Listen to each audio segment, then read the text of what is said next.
Here now to discuss what's happening during this final stretch of the presidential race, Republican strategist Tricia McLaughlin and Democratic strategist Matt Bennett. Thank you both for being here. Tricia, I'm going to start with you. This is listening to Trump. It is getting angrier and angrier. And he actually said, I'm getting angrier and angrier. When he was talking about immigration, he used this dark and disturbing rhetoric, calling basically human beings garbage. There's only a sliver of people who are undecided or who say they're undecided. Is he going to appeal to them, or is this just red meat for the base? Well, this is Donald Trump, but I think we also have to look at the Democrats' rhetoric. Right now, the closing argument for Kamala Harris is that Donald Trump is Hitler. We also heard that reiterated last night with Hillary Clinton saying that Trump's rally on Sunday in Madison Square Garden is going to be akin to a Nazi rally. That is disturbing rhetoric, and I have to say, I think it's not just dangerous for this race, but it's dangerous for the country because the natural conclusion... Do you think what he says is dangerous for people as well? I think that there's 14,000, according to ICE data, 14,000 illegal migrants have been convicted of murder. I think that we actually have to look at who's in this country. But that 14,000 is over decades, including absolutely, it's over decades, when Donald Trump was in office. Absolutely, but they're still in this country, and we still have to look at that. More than half of Americans want mass deportations, but I want to get back to my point, because the point is the natural conclusion of calling Donald Trump a Nazi, calling Donald Trump the next Hitler, is that someone will again try to kill him. Okay, and John Kelly was the person that called him a fascist, which is his former chief of staff, and so Democrats have been repeating what his former chief of staff said. Well, he didn't call the Sunday rally a Nazi rally, but I also want to note, fascism is rooted in socialism, so we got to get the definition correct, because Donald Trump, by no means, is a socialist. Well, fascism certainly isn't socialism either. Kamala Harris is in Texas, a state where economics and immigration are the top issues, and border security actually beats, those are the top three. But Harris rolled out this new ad. She is on her way to Texas to stand side by side with Beyonce, and she's focusing on abortion rights. Abortion isn't even in the top 4 things that people are concerned about in Texas, and the polling bears that out. It's actually number 5. Matt, so why is this message, in a state Republicans have won for decades, the right message to go out? Is it for Texas or for somewhere else?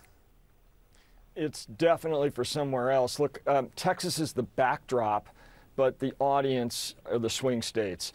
Democrats have not really tried to win Texas since I started in politics, and Mike Dukakis picked Lloyd Bentsen in 1988, the Texas senator. We took a shot at it. We didn't come close. As John noted, no one's come close in a long time. So she's not going down there to try to win Texas. It'll be great, but it's not going to happen. She went down there to talk to the people in Michigan and Pennsylvania and Wisconsin and elsewhere where the battle has really been joined. And I think the reason she's in Texas is because Texas famously has one of the most restrictive reproductive rights laws in the country. Women in Texas have faced enormous barriers to their health. Some of them have been put in extreme danger because of what has happened there and in other places in other red states. So I think it's a very good place for her to be doing this. But let me just respond one. Socialism and fascism are very, very different. Fascism is right-wing authoritarianism. And as you noted, Donald Trump's own chief of staff has said that he wanted to be like Hitler. He wanted Hitler-like generals. The word Hitler was interjected into this campaign, not by the Harris campaign, but by John Kelly. All right, let's talk about Hillary Clinton and some of the folks that have been speaking for Kamala Harris. She spoke to our Caitlin Collins last night about how Trump has changed since she ran against him in 2016. He's not the same person. Part of it is he seems to be totally obsessed by his grievances, his resentments, his getting even with people. And I think when you are living with that much bitterness and that kind of mindset, you are not able to communicate effectively, because literally you are thinking all the time about who said something bad about you. Do the words of those big-name politicians and people like Beyonce, celebrities, do they make a difference, Matt, do you think, in voters' minds? Only a little. I think we put probably too much emphasis in politics around support from celebrities. Look, no one's going to say no to one of the biggest stars in the world endorsing you or trying to help you. And I think at some level it does help add a little bit of excitement to the campaign. But ultimately voters decide how they feel about these two candidates. And I think Secretary Clinton was right that all we've heard out of Trump, he's calling America the garbage can of the world. He is a nasty, bitter man who is just running for president to protect himself from prosecution and to carry out a vendetta against the people he thinks have wronged him. He's got this enemies list, and as Harris has said, she's got a to-do list, and that's the choice that voters are facing. Tricia, I want to talk to you about this new polling that has come out. Dead heat. I mean, absolutely tied. Like, there is no question how close this is in the polls.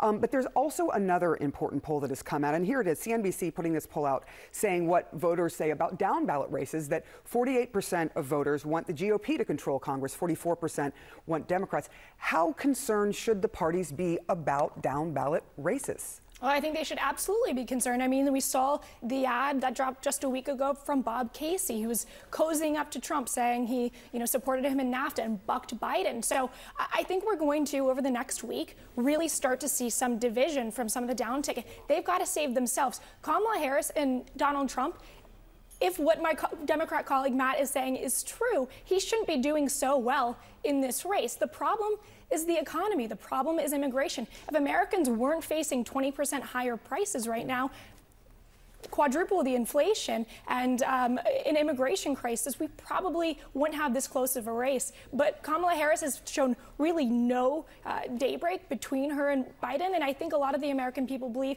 this is going to be Biden-Harris 2.0. All right. Thank you so much, Tricia. Thank you, Thank you to you, Matt.